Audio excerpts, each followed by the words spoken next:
మహానుభావుడు. ఆయన దయతో ఇవ్వలేనిదన్నది లేదు. ఆయన ఏమి ఇవ్వనివ్వండి లోకంలో ఊహ చెయ్యని రీతిలో ఉంటాయి. ఆయన ఒక్కడే అందరినీ చంపేటటువంటి వాణ్ణి ఎడమకాలి పాదంతో తన్ని చంపేశాడు.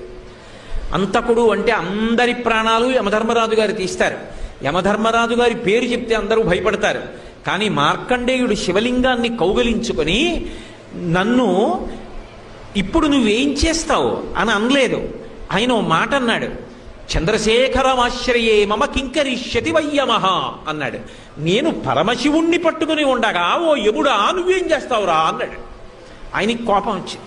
అంటే నువ్వు శివలింగాన్ని కౌగలించుకుని ఉంటే నేనేం చేయలేను అనుకుంటున్నావా అని పాశం వేశాడు. మరి శివలింగాన్ని గట్టిగా కౌగిలించుకున్నప్పుడు ఆ పాశం శివలింగానికి కూడా పడింది.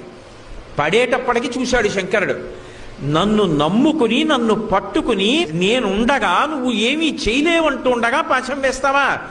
అంతే ఎడంకాలెత్తి తన్నాడు యమధర్మరాజు గారి యొక్క వక్షస్థలం మీద. అందరినీ చంపే యముడు మరణించాడు. ఆ మరణించినప్పుడు దేవతలందరూ వచ్చి స్తోత్రం చేస్తే మళ్ళీ బ్రతికించాడు యమధర్మరాజుని. నా భక్తుల జోలికి వెళ్ళవద్దని చెప్పాడు. కాబట్టి అందరినీ చంపేవాణ్ణి చంపినా ఆయనే, అందరినీ పుట్టించడానికి కారణమైన వాడిని బూది చేసిన ఆయనే. అందరూ పుట్టడానికి కారణం మన్మధుడి బాణాలు.